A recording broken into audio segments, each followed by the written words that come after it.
The Elation NX4 is a console that's always kind of intrigued me. It's gotten a lot of mixed reviews from a lot of my colleagues, so I kind of wanted to get my hands on it and play around with it, and Elation let me do that for a week. Thank you very much, Elation. So I decided to make a quick review and put it on here. This is going to cover basically my pros and cons, a couple of like the major features, that kind of stuff, but it's not a tutorial. There are plenty of other things out there on YouTube that are like super in-depth with each specific thing. I kind of want to give you guys more of an overview, what I thought of the console, what it's good for, and yeah, what you should expect if you get this board one day. So yeah, let's dive right in. Alright, so starting out, let's talk about the hardware. So the hardware, I actually didn't think I would like it as much as I've kind of grown to like it. But there are a couple things that bug me, and we're going to start with that and end on the pros, because I like being positive. Okay, so you have your motorized faders here. When they do move motorized, they are definitely the cheaper motorized faders, and you can tell that. One thing that does kind of bug me is the master fader over here is not motorized, which is kind of weird and frustrating. I don't get why they didn't motorize this one when they did that. If this is, and I've just completely missed it, like, if it is, it's really weird because it doesn't behave along with the other consoles. Maybe I got a broken one because this looks like it's the same as this, but it doesn't seem to be. These faders over here are not motorized at all, which I mean, I understand they're trying to create a budget console. I don't like these executor keys. These feel definitely on the cheaper end to me. I've never been a fan of these, and these are everywhere. They're just kind of the general things. I wish they had more of, you know, these kind of things. Okay, we have two master playbacks over here, so you can, you know, do your Go Plus, select, you can select different things and that kind of stuff. I like that. I like having two. You have one over here as well. I believe you can assign them to different stacks as well. And then you also have some information over here. You know, Bank 1, I'm on, they used this show file on the Hemsley mentorship program, I believe. So that's what's loaded right now, because I didn't want to create a whole new show file. And so you can see that everything is kind of labeled and stuff. Yeah, so I like this. Over here, we have a little touchscreen. I like this quite a lot, actually. It's definitely one of the cheaper touchscreens, but it kind of works when I'm programming. Everything else is laid out fairly well. The encoders, definitely on the cheaper end. We do have a trackball, but I've never really used those a ton. The clear, edit, undo, everything like that seems to be make sense to me. Yeah, so I'd probably give hardware a solid, maybe a 7 out of 10. Coming up to the screen from a hardware perspective, it has these little knobs on the side, which I didn't realize, but I've actually kind of grown to like them. They allow you to make adjustments like intensity, focus, and zoom really quickly when you have fixtures selected, so I really like that, actually, and I didn't know that that was something on here, so now I'm kind of getting accustomed to that. One thing that I do kind of wish they included is two touchscreens, especially on the NX4. On the NX2, I get it, like, it works space-wise, but with this, even as I'm doing stuff, I'm like, I really need a second screen for some of this, and I can definitely tell that they could have included that if they wanted to. There's definitely enough space, at least, and most people who use these systems, or at least most of my friends that I know, they use an external monitor, and you can have up to 2 external monitors attached to this as well, which is kind of cool. But I do think that with the size of this board, they could have included 2 screens. But overall, like I said, a solid 7 out of 10. They have RGB desk lights, and that makes me very happy. I wish more consoles had RGB desk lights, because I make them literally any color I want. All right, that's my hardware review. Let's turn to the software. All right, hey guys, before we get to the next part, if you could please make sure to like and subscribe this video, give it a big thumbs up, make me happy. It helps other people find it. And of course, share this with anyone you think will be helpful. Love you guys. All right, let's chat about the back of this little console and all of its inputs and outputs and all that fun stuff. Okay, so on the back here, we have our main on, our input. Coming over here, we have 4 DMX outs and a DMX in. Wings for, I believe, their extensions. MIDI in, through, and out.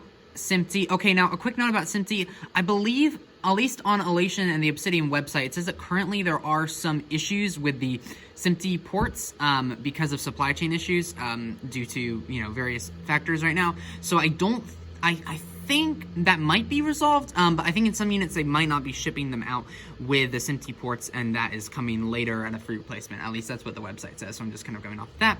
Ether DMX, remote network, external screen power, and all that kind of stuff, and then outputs and inputs. You do have your desk lamps, of course. Yeah, that's the back. Overall, yeah, I like it. It works.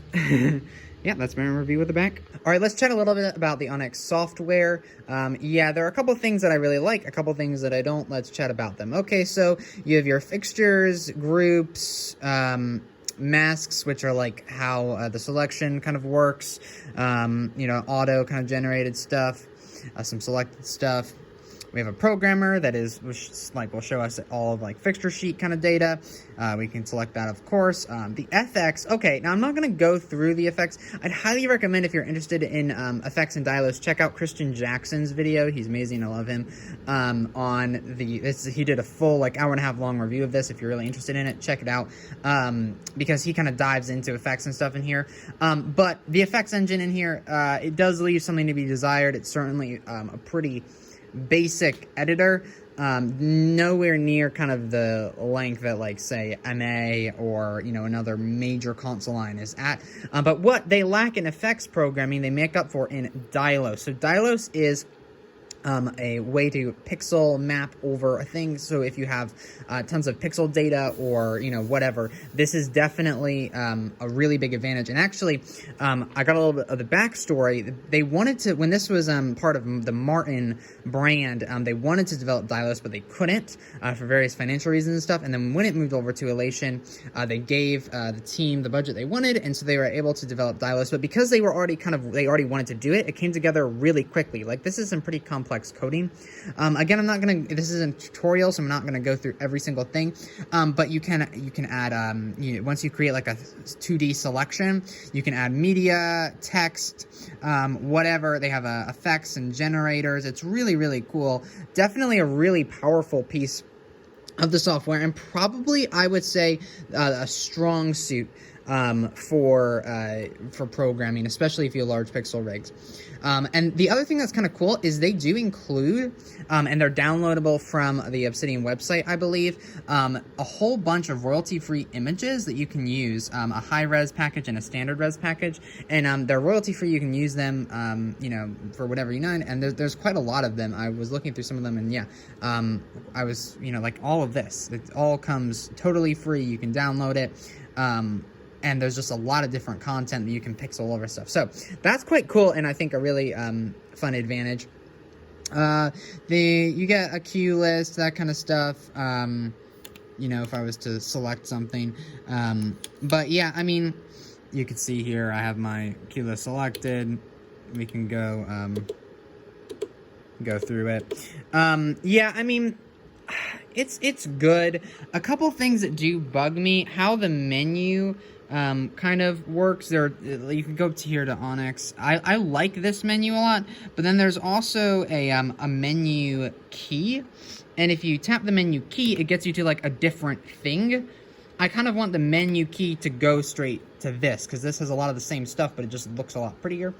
Another thing that bugs me is when you are adjusting like faders or something on here, like on the screen, they're motorized faders, but they don't track with you. So like if you're moving up and down on here, it's not moving, it just snaps to whatever position when you lift your finger off. I like when faders move, so I know at all times it's going to have the value that I want it to have. And like I said, I don't think the master fader moves at all, which bums me out. A couple things. I like the easy lamp on and lamp off controls. That's fun in park and unpark. That is quite cool. If we go into the patch here, patches, it's a patch. They do have new fixtures. They have an auto patch, which makes it fairly easy. Cloning is also implemented in here. I have not cloned, so I don't know how that process is. But yeah, I mean, it's good. For what it is, it's decent. I can't fault. I mean, I could try to fault this because I am an MA user and I'm used to really like a high UI and just like really well thought out stuff. But I also understand that Elation is really developing this board, and it's coming. I know that they have a lot more plans for it. But let's chat about a couple other things. I want to chat about some of the big advantages of this board. One of which is price point and feature set. So a big plus of the NX series of consoles in the Obsidian line is price and feature set in terms of output. It's a really great value for money in terms of output. This is the flagship desk, a built-in native 64 DMX universes of processing, and that's all for just between $12,000 and $13,000 is what this console is kind of priced at for most what most realtors will, dealers will say that's the price. And that's really a really good deal if you compare that to MA or HOG or ETC, where you're gonna have to spend, upwards of 30, 40, maybe even 60 grand to get the same amount of output, built in. That's over Ethernet. Obviously, there are 4 DMX ports, as I showed in my thing in the review of the back. But yeah, that's a really big advantage. And one of the reasons that I would spec this, the NX2 also comes with that amount of DMX universes, I believe. And the wing comes with it's only, I think the wing is a little over $2,000, somewhere between $2,000 and $3,000, which is a really great deal if you consider like the output value that you're getting for money there. Compared to like the MA3 on PC wing. But yeah, definitely a big advantage there in terms of price point. So I think this is great for clubs, schools, houses of worship. I think that there's a large house of worship market that uses the NX series of consoles. I've heard from a lot of my buddies in that kind of area. And it's probably some smaller theaters too. I really think that clubs and houses of worship are kind of the areas that Elation's been targeting with this board so far. I do know a couple theaters that are using them, but I really think that mostly it's like the clubs and the houses of worship that they kind of marketed this to. But I do think that it has potential outside of this. I think they're going to continue to develop this. They also just launched the NX1, which is like it's like a smaller built-in version of the NX2. I kind of wanted to demo that one, but obviously that didn't end up happening. And that I think is really cool for really like small spaces and stuff. So overall, I would give this console probably, if I was going to compare it to MA, it probably wouldn't be very pretty. But if I was giving it kudos for what it is, I think I'd give it like a solid 7 out of 10. And I say that because it is overall a really great board. Dylos is a really great feature, but I do think that they could improve some of the basic kind of functionality around how patch works. So like what I was saying with the menu keys, I wish the faders were motorized, and sometimes I wish that there were 2 screens built in. But overall, yeah, I would give it a solid 7 out of 10. So that's my review. Please like and subscribe, or if you hated it, don't like and don't subscribe or something. I don't know. I hope you liked it. As like I said, Christian Jackson's video is really great. It's about an hour and a half long, and he goes over basically every aspect of the board. So if you're really thinking about purchasing one, I would really recommend checking that one out. But yeah, I'll catch you guys later. Thanks for listening. And of course, thank you to Elation and Healy Sales for letting me use this console for a week. You guys are the best.